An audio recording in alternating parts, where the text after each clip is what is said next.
ಜೈ ಹಿಂದ್ ಸ್ನೇಹಿತರೆ, ಇವತ್ತಿನ ವಿಡಿಯೋದಲ್ಲಿ ಭಾರತ ಸಂವಿಧಾನದ ಪ್ರಮುಖ ವಿಧಿಗಳು, important articles of Indian constitution ಬಗ್ಗೆ ಮೋಸ್ಟ್ ಇಂಪಾರ್ಟೆಂಟ್ ಕ್ವಶನ್ಗಳನ್ನು ಚರ್ಚೆ ಮಾಡೋಣ. ಪ್ರತಿ ಪ್ರಶ್ನೆ ಕೂಡ ಇಂಪಾರ್ಟೆಂಟ್ ಇದೆ. ವಿಡಿಯೋವನ್ನು ಸ್ಕಿಪ್ ಮಾಡದೆ ನೋಡಿ ಅಂತ ಹೇಳ್ತಾ ಸೆಷನ್ ಸ್ಟಾರ್ಟ್ ಮಾಡ್ತಿದ್ದೀವಿ. ಮೊದಲ ಪ್ರಶ್ನೆ ಈ ರೀತಿ ಇದೆ: ಭಾರತದ ಮೂಲ ಸಂವಿಧಾನದಲ್ಲಿ ಇದ್ದಂತಹ ವಿಧಿಗಳ ಸಂಖ್ಯೆ ಎಷ್ಟು? ಅಂದರೆ ಭಾರತಕ್ಕೆ ಸಂವಿಧಾನವನ್ನು ಅಡಾಪ್ಟ್ ಮಾಡಿಕೊಂಡಾಗ ಜನವರಿ 26, 1950ರಲ್ಲಿ ಭಾರತಕ್ಕೆ ಸಂವಿಧಾನವನ್ನು ಜಾರಿ ಮಾಡಿಕೊಂಡಾಗ ಇದ್ದಂತಹ ವಿಧಿಗಳ ಸಂಖ್ಯೆ, ಆರ್ಟಿಕಲ್ಗಳ ಸಂಖ್ಯೆ ಎಷ್ಟು ಕೇಳಿದರೆ ಸರಿಯಾದ ಉತ್ತರ ಆಪ್ಷನ್ ಬಿ 395. ಭಾರತಕ್ಕೆ ಸಂವಿಧಾನವನ್ನು ಜಾರಿ ಮಾಡಿಕೊಂಡಾಗ ಭಾರತದ ಮೂಲ ಸಂವಿಧಾನದಲ್ಲಿದ್ದ ಸಂಖ್ಯೆ 395. Option B is the right answer. ಭಾರತದಲ್ಲಿ ಇಡೀ ದೇಶದೆಲ್ಲೆಡೆ ಸ್ವತಂತ್ರವಾಗಿ ಚಲಿಸುವಂತಹ ಹಕ್ಕು ಈ ಕೆಳಗಿನ ಯಾವ ವಿಧಿ ಅಡಿಯಲ್ಲಿ ಬರುತ್ತೆ? ಯಾವ ಆರ್ಟಿಕಲ್ ಅಡಿಯಲ್ಲಿ ಸ್ವತಂತ್ರವಾಗಿ ದೇಶದಲ್ಲಿ ಸಂಚರಿಸುವ ಹಕ್ಕು ಬರುತ್ತೆ ಅಂತ ಕೇಳಿದರೆ ಸರಿಯಾದ ಉತ್ತರ 19ನೇ ವಿಧಿ, ಆರ್ಟಿಕಲ್ 19.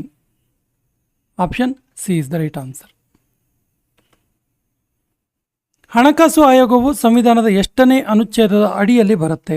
ಹಣಕಾಸು ಆಯೋಗದ ಸ್ಥಾಪನೆಗೆ ಸಂವಿಧಾನದ ಯಾವ ಅನುಚ್ಛೇದ, ಯಾವ ಆರ್ಟಿಕಲ್ ಇದಕ್ಕೆ ಅವಕಾಶ ಮಾಡಿಕೊಡುತ್ತೆ? ಸರಿಯಾದ ಉತ್ತರ 280, ಆರ್ಟಿಕಲ್ 280. ವಿಧಿ 200, ಸಂವಿಧಾನದ ವಿಧಿ 280 ಹಣಕಾಸು ಆಯೋಗದ ರಚನೆಗೆ ಅವಕಾಶ ಮಾಡಿಕೊಡುತ್ತೆ.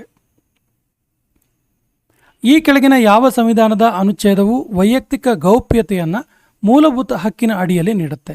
ಸರಿಯಾದ ಉತ್ತರ ಸಂವಿಧಾನದ ವಿಧಿ 21. Option A is the right answer. ಸ್ನೇಹಿತರೆ, ಸಂವಿಧಾನದ ಮೂಲಭೂತ ಹಕ್ಕುಗಳ ಬಗ್ಗೆ ತುಂಬ ಸರಿ ಎಕ್ಸಾಮಲ್ಲಿ ಕೇಳಿದ್ದಾರೆ. ಮೂಲಭೂತ ಹಕ್ಕುಗಳು ಸಂವಿಧಾನದ ಯಾವ ವಿಧಿಯಿಂದ ಯಾವ ವಿಧಿಯವರೆಗೆ ಕಂಡು ಬರುತ್ತೆ ಕೇಳಿದ್ರೆ ಸಂವಿಧಾನದ 12ನೇ ವಿಧಿಯಿಂದ ಹಿಡಿದು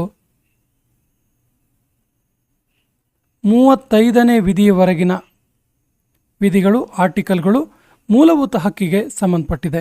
ಇನ್ನು ಸುಪ್ರೀಂ ಕೋರ್ಟನ್ನು ಮೂಲಭೂತ ಹಕ್ಕುಗಳ ರಕ್ಷಕ ಅಂತ ಕರೀತಾರೆ. ಸುಪ್ರೀಂ ಕೋರ್ಟ್ ಮೂಲಭೂತ ಹಕ್ಕುಗಳ ರಕ್ಷಕ. ಸುಪ್ರೀಂ ಕೋರ್ಟ್ ಮತ್ತು ಹೈಕೋರ್ಟ್ಗೆ ಮೂಲಭೂತ ಹಕ್ಕುಗಳನ್ನು ರಕ್ಷಣೆ ಮಾಡುವ ಸಲುವಾಗಿ ಸಂವಿಧಾನದಲ್ಲಿ 5 ರಿಟ್ಗಳನ್ನು ಜಾರಿ ಮಾಡೋದಕ್ಕೆ ಅವಕಾಶ ಮಾಡಿಕೊಡಲಾಗಿದೆ. ಆ 5 ರಿಟ್ಗಳು ಯಾವುದು ಕೇಳಿದ್ರೆ ಹೇಬಿಯಸ್ ಕಾರ್ಪಸ್, ಮ್ಯಾಂಡಮಸ್, ಸರ್ಶ್ಯೂರರಿ, ಕೋವಾರಂಟೋ ಮತ್ತು ಪ್ರೊಹಿಬಿಷನ್. ಈ 5 ರಿಟ್ಗಳನ್ನು ಜಾರಿ ಮಾಡೋದ್ರ ಮೂಲಕ ಸುಪ್ರೀಂ ಕೋರ್ಟ್ ಮತ್ತು ಹೈಕೋರ್ಟ್ಗಳು ಮೂಲಭೂತ ಹಕ್ಕುಗಳ ರಕ್ಷಣೆಯನ್ನು ಮಾಡ್ತವೆ.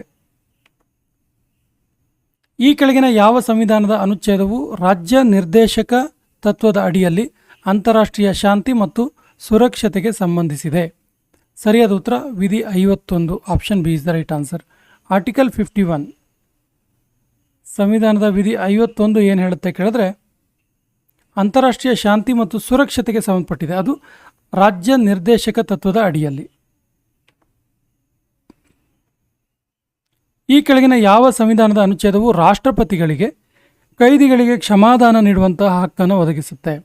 ಇದೊಂದು ವಿಶೇಷವಾದ ಅಧಿಕಾರವಾಗಿದ್ದು ಉತ್ತಮವಾದ ವರ್ತನೆಯನ್ನು ತೋರುವಂಥ ಕೈದಿಗಳಿಗೆ ಪ್ರತಿ ವರ್ಷ ರಾಷ್ಟ್ರಪತಿಗಳು ಕ್ಷಮಾದಾನವನ್ನು ಮಾಡ್ತಾರೆ ಮತ್ತು ಅವರ ಶಿಕ್ಷೆಯ ಪ್ರಮಾಣವನ್ನು ಕಡಿಮೆ ಮಾಡ್ತಾರೆ. ಈ ಹಕ್ಕನ್ನು, ಈ ಒಂದು ರಾಷ್ಟ್ರಪತಿಗೆ ನೀಡಿರುವಂಥ ವಿಶೇಷ ಅಧಿಕಾರವನ್ನು ಯಾವ ಆರ್ಟಿಕಲ್ ಹೇಳುತ್ತೆ ಕೇಳಿದ್ರೆ ಸರಿಯಾದ ಉತ್ತರ article 72. Option D is the right answer. ಹಾಗೆಯೇ ರಾಜ್ಯಗಳಲ್ಲಿ ರಾಜ್ಯಪಾಲರಿಗೆ ಈ ಒಂದು ಹಕ್ಕನ್ನು ನೀಡಲಾಗಿರುತ್ತೆ. ರಾಜ್ಯಗಳಲ್ಲಿ ರಾಜ್ಯಪಾಲರಿಗೆ ಈ ವಿಶೇಷ ಅಧಿಕಾರ ಇರುತ್ತೆ. ಹಾಗಾದರೆ ಯಾವ ಒಂದು ಇದರಲ್ಲಿ ಇವರಿಗೆ ಈ ವಿಶೇಷ ಅಧಿಕಾರ ಇರುತ್ತೆ ಅಂತ ಕೇಳಿದ್ರೆ ಆರ್ಟಿಕಲ್ 161. ಆರ್ಟಿಕಲ್ 161 ಪ್ರಕಾರ ಕೈದಿಗಳಿಗೆ ಕ್ಷಮಾದಾನ ಮಾಡುವಂತಹ ಹಕ್ಕನ್ನು ರಾಜ್ಯಗಳಲ್ಲಿ ರಾಜ್ಯಪಾಲರಿಗೆ ನೀಡಲಾಗಿರುತ್ತೆ. ಈ ಕೆಳಗಿನ ಯಾವ ಅನುಚ್ಛೇದವು ಮುಖ್ಯಮಂತ್ರಿಗಳ ಮೂಲಕ ರಾಜ್ಯಪಾಲರಿಗೆ ಸೂಚನೆಗಳನ್ನು ನೀಡುವ ಕರ್ತವ್ಯವನ್ನು ಒಳಗೊಂಡಿರುತ್ತೆ? ಸರಿಯಾದ ಉತ್ತರ ವಿಧಿ 167. Option B is the right answer.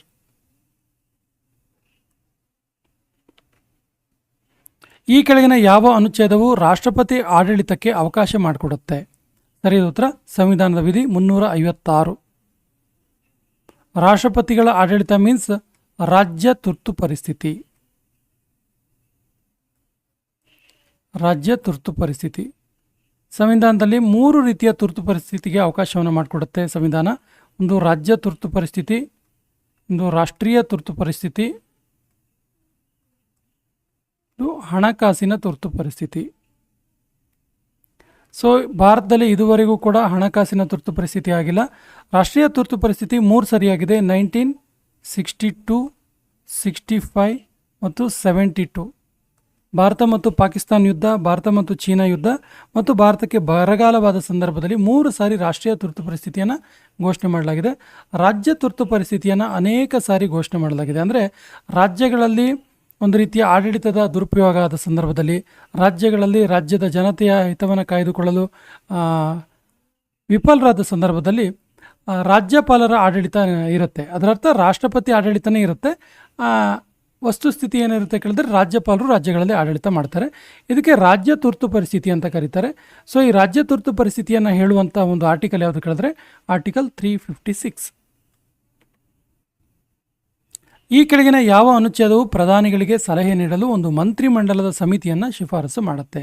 ಪ್ರಧಾನಿಗಳಿಗೆ means ಪ್ರಧಾನಿಗಳಿಗೆ ಆ ಮೂಲಕ ರಾಷ್ಟ್ರಪತಿಗೆ ಸಲಹೆಯನ್ನು ನೀಡುವಂಥದ್ದು. ಸೊ ಆರ್ಟಿಕಲ್ ಇದಕ್ಕೆ ವಿಶೇಷವಾಗಿ ಅವಕಾಶ ಕೊಡುವಂಥ ಆರ್ಟಿಕಲ್ ಯಾವುದು ಕೇಳಿದ್ರೆ article 74. Option D is the right answer. Article 74. ಈ ಕೆಳಗಿನ ಯಾವ ಅನುಚ್ಛೇದವು ರಾಷ್ಟ್ರೀಯ ಪರಿಶಿಷ್ಟ ಜಾತಿಗಳ ಆಯೋಗಕ್ಕೆ, ನ್ಯಾಷನಲ್ ಶೆಡ್ಯೂಲ್ಡ್ ಕಾಸ್ಟ್ ಕಮಿಷನ್, ಇದಕ್ಕೆ ಅವಕಾಶ ಮಾಡಿಕೊಟ್ಟಿದೆ, ಸಂಬಂಧಿಸಿದೆ? ಸರಿಯಾದ ಉತ್ತರ ವಿಧಿ 338. Option D is the right answer. ಈ ಕೆಳಗಿನ ಯಾವ ಅನುಚ್ಛೇದವು ಉಚ್ಚ ನ್ಯಾಯಾಲಯಗಳಿಗೆ ರಿಟ್ ಜಾರಿ ಮಾಡೋದಕ್ಕೆ ಅವಕಾಶ ಮಾಡಿಕೊಡುತ್ತೆ? ನಾನು ಆಗಲೇ ಹೇಳಿದೆ, ಉಚ್ಚ ನ್ಯಾಯಾಲಯ ಮತ್ತು ಸುಪ್ರೀಂ ಕೋರ್ಟ್ ಮತ್ತು ಹೈಕೋರ್ಟ್ ಎರಡೂ ಕೂಡ 5 ರೀತಿಯ ರಿಟ್ಗಳನ್ನು ಹೊಡಿಸ್ತವೆ. 5 ರೀತಿಯ ರಿಟ್ಗಳು ಯಾವುದ್ಯಾವುದು ಅಂತ ನೋಡ್ತಾ ಹೋದರೆ ಹೇಬಿಯಸ್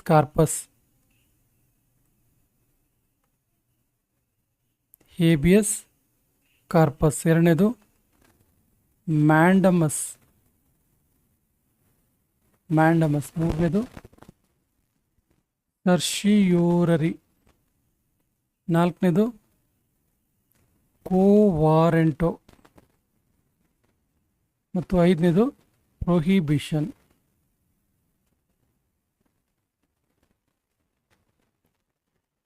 ಸೊ ಈ ರೀತಿಯಾಗಿ 5 ರೀತಿಯ ರಿಟ್ಟನ್ನು ಹೊಡಿಸೋದಕ್ಕೆ ಸುಪ್ರೀಂ ಕೋರ್ಟ್ ಮತ್ತು ಹೈಕೋರ್ಟಿಗೆ ಅವಕಾಶ ಮಾಡಿಕೊಡಲಾಗಿದೆ. ಸೊ ಹೈಕೋರ್ಟಿಗೆ ಯಾವ ವಿಧಿಯ ಅನ್ವಯ ಈ ರಿಟ್ಟನ್ನು ಹೊಡಿಸೋಕ್ಕೆ ಅವಕಾಶ ಇದೆ ಕೇಳಿದ್ರೆ ಸಂವಿಧಾನದ ವಿಧಿ 226ರ ಪ್ರಕಾರ. Option C is the right answer. ಸಂವಿಧಾನದ ವಿಧಿ 226ರ ಪ್ರಕಾರ ಹೈಕೋರ್ಟ್ ಇದೆಯಲ್ಲ, ಈ ರೀತಿಯ 5 ರಿಟ್ಗಳನ್ನು ಹೊಡಿಸ್ಬೋದು. ಹಾಗಾದರೆ ಸುಪ್ರೀಂ ಕೋರ್ಟ್ಗೆ ಯಾವ ವಿಧಿ ಈ ಅವಕಾಶವನ್ನು ಮಾಡಿಕೊಟ್ಟಿದೆ ನೋಡ್ತಾ ಹೋದರೆ ಸುಪ್ರೀಂ ಕೋರ್ಟ್ಗೆ ಸಂವಿಧಾನದ ವಿಧಿ 32 ಈ ರೀತಿಯ ರಿಟ್ಗಳನ್ನು ಹೊಡಿಸಲು ಅವಕಾಶ ಮಾಡಿಕೊಡುತ್ತೆ. ಈ ಕೆಳಗಿನ ಯಾವ ಅನುಚ್ಛೇದವು ಭಾರತದಲ್ಲಿ ಚುನಾವಣಾ ಆಯೋಗದ ರಚನೆಗೆ ಅವಕಾಶ ಮಾಡಿಕೊಟ್ಟಿದೆ? ಸರಿಯಾದ ಉತ್ತರ ವಿಧಿ 324 ಆ್ಯಕ್ಚುಲಿ 324. ಆರ್ಟಿಕಲ್ 324 ಎಲೆಕ್ಷನ್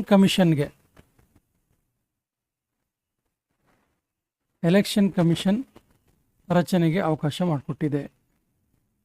ಯಾವುದು? ವಿಧಿ 324. ಈ ಕೆಳಗಿನ ಯಾವ ಅನುಚ್ಛೇದವು ಭಾರತದಲ್ಲಿ ರಾಷ್ಟ್ರಪತಿಗಳಿಗೆ ಸಂಬಂಧಿಸಿರುವಂಥದ್ದು, ರಾಷ್ಟ್ರಪತಿಗಳ ನೇಮಕ ಮತ್ತು ರಾಷ್ಟ್ರಪತಿ ಹುದ್ದೆಗೆ ರಿಲೇಟೆಡ್ ಆಗಿರುವಂಥದ್ದು?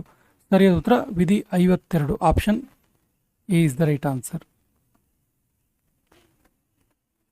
ಭಾರತದಲ್ಲಿ ಅಸ್ಪೃಶ್ಯತೆಯನ್ನು ತೊಡೆದು ಹಾಕಿದ ಸಂವಿಧಾನದ ವಿಧಿ ಯಾವುದು? ಸರಿಯಾದ ಉತ್ತರ ಆಪ್ಷನ್ ಡಿ ಆರ್ಟಿಕಲ್ 17. ಅಸ್ಪೃಶ್ಯತಾ ನಿವಾರಣಾ ಕಾಯ್ದೆ. ಇದೊಂಥರ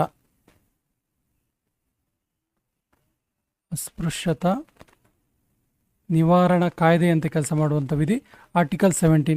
ಈ ಆರ್ಟಿಕಲ್ 17ರ ಪ್ರಕಾರ ಭಾರತದಲ್ಲಿ ಯಾವುದೇ ರೀತಿಯ ಅಸ್ಪೃಶ್ಯತೆಯನ್ನು ಮಾಡುವಂತಿಲ್ಲ. ಸಂವಿಧಾನದಲ್ಲಿ ಮೂಲಭೂತ ಕರ್ತವ್ಯಗಳಿಗೆ ಸಂಬಂಧಿಸಿದಂತೆ ಇರುವಂತಹ ಅನುಚ್ಛೇದ ಯಾವುದು? ಸರಿಯಾದ ಉತ್ತರ 51A ಆರ್ಟಿಕಲ್ 51A. ಸಂವಿಧಾನದ ವಿಧಿ 51A ಇದೆಯಲ್ಲ, ಇದು ಮೂಲಭೂತ ಕರ್ತವ್ಯಗಳಿಗೆ ಸಂಬಂಧಪಡುತ್ತೆ. ಸಂವಿಧಾನ ರಚನೆಯಾದಾಗ ಆ್ಯಕ್ಚುಲಿ ಮೂಲಭೂತ ಕರ್ತವ್ಯಗಳು ಪಟ್ಟಿಯಲ್ಲಿ ಇರಲ್ಲ. 1976 ಅಲ್ಲಿ ಮೂಲಭೂತ ಕರ್ತವ್ಯಗಳನ್ನು ಸೇರಿಸಲಾಯಿತು? ಮೂಲಭೂತ ಕರ್ತವ್ಯಗಳ ಸೇರ್ಪಡೆ.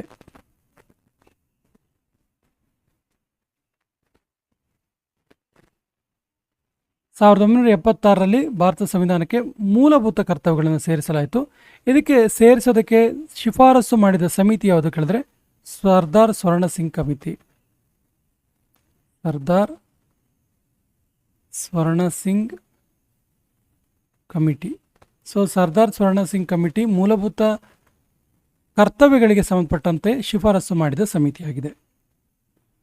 ಸಂವಿಧಾನದ ಈ ಕೆಳಗಿನ ಯಾವ ವಿಧಿಯನ್ನು ಡಾಕ್ಟರ್ BR ಅಂಬೇಡ್ಕರ್ ಅವರು ಸಂವಿಧಾನದ ಆತ್ಮ ಮತ್ತು ಹೃದಯ ಅಂತೇಳಿ ಕರೆದ್ರು? ಸರಿಯಾದ ಉತ್ತರ ಆರ್ಟಿಕಲ್ 32. ಏನಿದು ಆರ್ಟಿಕಲ್ 32 ಅಂತ ಕೇಳಿದ್ರೆ ಸಂವಿಧಾನಾತ್ಮಕ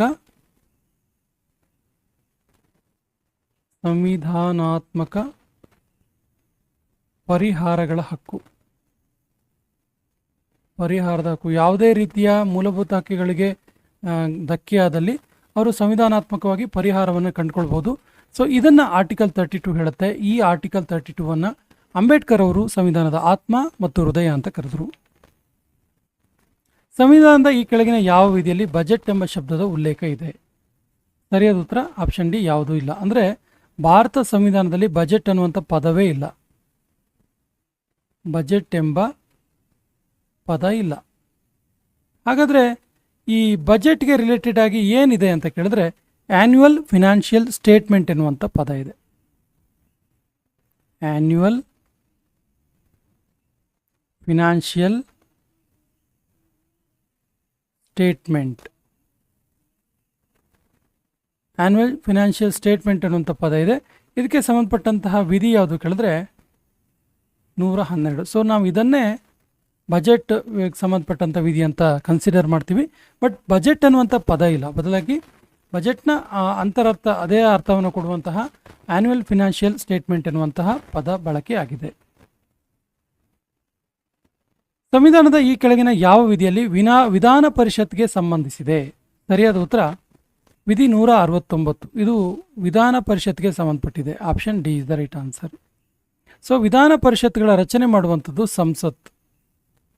ಅಂದರೆ ಯಾವುದೋ ಒಂದು ರಾಜ್ಯ ತನಗೆ ವಿಧಾನ ಪರಿಷತ್ ಬೇಕು ಅಥವಾ ಬೇಡ ಅಂತೇಳಿ ಬಹುಮತವನ್ನು ಇರುವಂತಹ ಒಂದು ವಿಧಾನ ಸಭೆಯ ಸದಸ್ಯರ ಸಂಖ್ಯೆಯೊಂದಿಗೆ ಒಂದು ಮನವಿಯನ್ನು ಕೊಟ್ಟರೆ ಸಂಸತ್ ಅದನ್ನು ಪರಿಶೀಲನೆ ಮಾಡಿ ರಾಜ್ಯಕ್ಕೆ ವಿಧಾನ ಪರಿಷತ್ ಬೇಕಾ ಅಥವಾ ಬೇಡ, ಕ್ಯಾನ್ಸಲ್ ಮಾಡೋದಿದ್ರೆ ಕ್ಯಾನ್ಸಲ್ ಮಾಡುವಂಥ ಕೆಲಸ ಕೂಡ ಮಾಡುತ್ತೆ.